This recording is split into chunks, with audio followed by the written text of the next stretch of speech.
빼고 그러면 네이버를 빼고도 넣을 만한 종목이 뭔가 궁금하실 것 같은데 51,900원 기록하고 있습니다. 오늘 삼성전자를 넣었습니다. 이 삼성전자는 제가 넣는 이유는 이 종목이 제가 이 시간을 통해서 편입을 했던 게 지난 2019년도 8월 지수 저점에서 제가 편입을 했었는데요.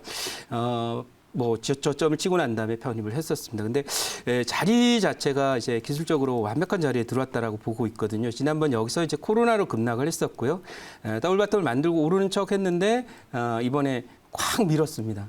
그래서 지금 이 종목을 편입하는 로직은 이렇습니다. 일단 신경제 주식인 예를 들면 사람하고 이제 관련이 없고 사람과 비교적 떨어져 있는 탈인간화 비즈니스들, 예를 들면 미래산업들인 이제 뭐 테슬라와 같은 종목이나 또는 뭐 비대면을 포함한 이 인공지능이나 로보틱스를 중심으로 한 그런 산업들이 잘 가고 있습니다. 어제도 테슬라가 신고가에 바로 임박한 모습을 보였는데 그런 흐름들 속에 관련 종목들이 많이 갔지만 과거에도 그렇습니다만은 과거에 2000년도 1999년에 어떤 일이 있었냐면 인터넷 관련 종목들이 막 달려가는데 세상에 거기에 이 반도체를 공급하는 회사들은 잘 안 가고 천천히 가더라고요. 근데 결국 어떻게 되냐면 인터넷 관련 종목들이 가다가 조금 이제 천천히 가는 그런 무렵이 되니까 드디어 우리나라의 반도체 관련 종목들 장비 업체들 포함해서 예를 들면 당시엔 LCD나 이런 거 만드는 회사들이 급등을 했던 경험이 있고요.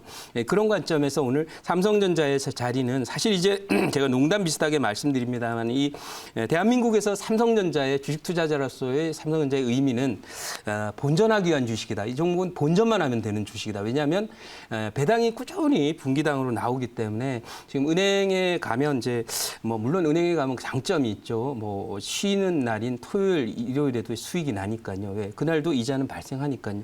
하지만 중요한 것은 은행보다 나은 수익률을 주면서 기대 수익 주가 차익도 올릴 수 있는데 중요한 것은 삼성전자는 좋은 자리에 들어가야 차익을 누릴 수 있다 이런 관점이에요. 그래서 이 종목은 많은 분들이 이제 지수상의 더블 바텀을 기다렸지만 전 여기 정도 전후가 삼성전자의 지수상의 더블 바텀에 해당되는 자리 정도로 어제 과매도가 나왔기 때문에 편입을 한다 이렇게 정리를 해드리도록 하고요.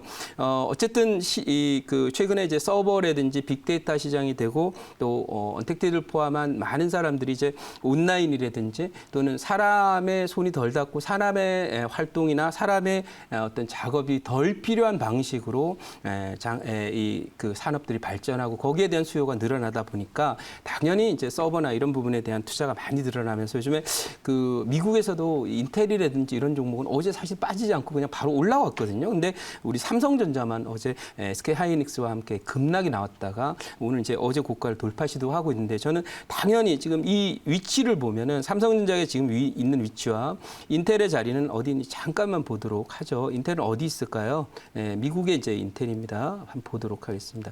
인텔도 이제 반도체 대표주죠. 그래서 인텔이라는 종목을 한번 보면 보시다시피 별로 빠진 게 없습니다. 여기 거의 정고점 근방에 있는데 이상하게 삼성전자가 좀 많이 빠진 그런 경향을 보이고 있습니다. 이것은 아무래도 뭐 미중 무역 분쟁이라는 이런 요소도 일부 있겠지만은 어쨌든 우리 시장의 주도 세력인 기관 투자가와 외국인들의 매수가 요즘에 겁이 나서 못 사는지 돈이 없어서 못 사는지 모르겠는데 못 사다 보니까 우리의 대표적인 삼성전자가 못 갔다. 이런 그 관점에서 제가 상대적으로 저평가되어 있는 지금 시장에 비하면 그런 자리라고 해서 말씀을 드렸고요. 그다음에 지금 어쨌든 이 활동이 재개됨에 따라서 소위 얘기해서 경제 활동이 재개되면 전화도 해야 되고 만나기도 해야 되고 또 요즘에 이렇게 뭐 1인 미디어나 이런 부분들도 있고 해서 사진도 찍어야 되고 동영상도 만들어야 되고 하다 보면 결국 스마트폰의 고사양화나 이런 부분에 대한 수요도 계속 꾸준히 늘어났는데 일시적으로 이 코로나 걸릴까 봐 지금까지는 이제 경제 활동 못 했다면 이제는 경제 활동이 재개가 됐기 때문에 그런 부분에서의 수요는 꾸준히 앞으로 늘어날 것이다 이렇게 말씀드리고 특히 제가 기대하는 바는 뭐냐면 지금 들리는 얘기에 의하면 이거 신문에 나온 내용입니다만은 지금 소위 이 화웨이라는 회사가 이제 삼성전자와 치열하게 이제 글로벌 스마트폰 시장을 다툼을 했었는데 지금 미국의 어떤 규제 때문에 이 화웨이가 스마트폰 시장을 포기할 것이다라는 그런 얘기가 나오고 있습니다. 이 흐름은 뭐냐면 삼성전자에 대한 소위 빈지털이가 되겠죠. 화웨이가 지키고 있던 그 시장은 빈집이나 다름없다. 이런 관점이고 특히 최근에 나온 이 폴더블 중심으로 한 그런 경쟁력으로 삼성전자는 앞으로 이 스마트폰 시장에 또 강한 어떤 그 수익을 낼 수 있는 구조가 될 것이고 또 신경제 산업에 대한 필수적인 핵심 부품으로서의 반도체는 앞으로도 미래 뭐 우주 개발 시대가 되더라도 많이 쓰이게 될 것이라고 봐서 삼성전자의 비전을 보고 오늘 또 자리도 너무 좋아서 편입을 했다 이렇게 말씀드리겠습니다. 네, 질문 받도록 하겠습니다. 네, 뭐 사실 삼성전자를 긍정적으로 이제 본다면 네. 뭐 지금 바닥권이라는 게 메리트인 것 같고요. 네. 또 좀 조심스럽게 지켜보면 네. 휴대폰이 안 팔리고 있거든요. 네. 그 아까 화웨이 말씀을 하셨는데 물론 이게 월간 판매량 기준이긴 합니다만 화웨이가 삼성을 제쳤죠 이번에. 네. 네, 그 제친 게 처음이라고 하는데 네.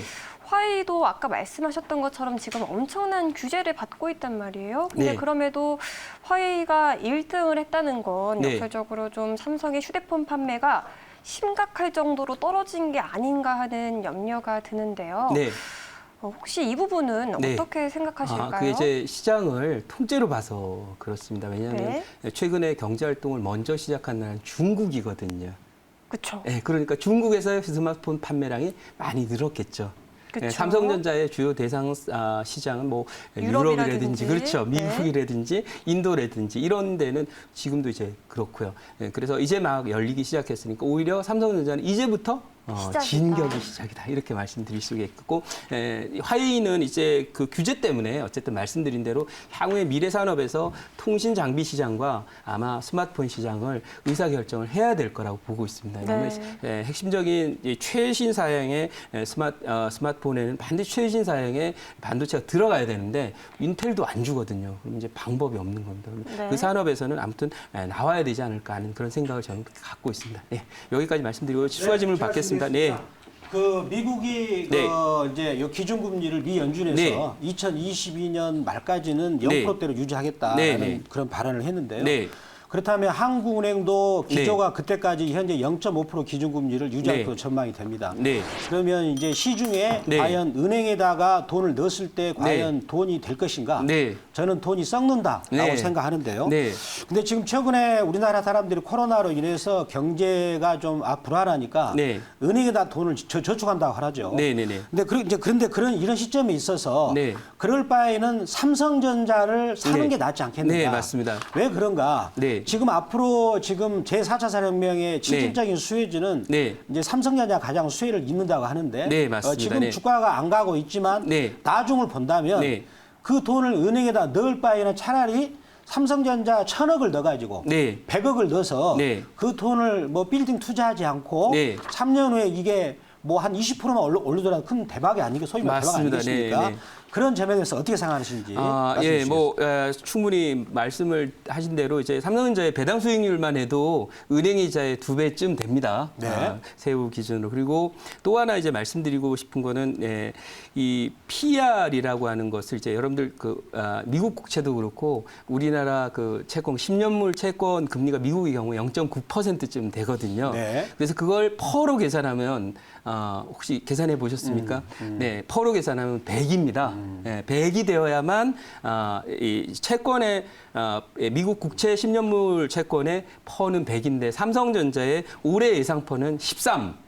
퍼가 13이라는 것은 시가총액만큼 버는데 걸리는 게 13년 걸리는 게 삼성전자면 채권 투자하면 100년 걸린다는 거거든요. 그러면 거기에 극명하게 차이가 나 있는 거죠. 어느 걸 해야 되는 거예요. 선택은 합리적인 투자자고 합리적인 소비자, 합리적인 저축하는 사람이라면 당연히 삼성전자를 해야 된다. 이런 결론이 나온다. 이렇게 말씀드리도록 하겠습니다. 자, 그러면 요청 목표치는 62,000원 말씀드리고요. 삼성전자 손절 라인은 58,000원으로 말씀드리도록 하겠습니다.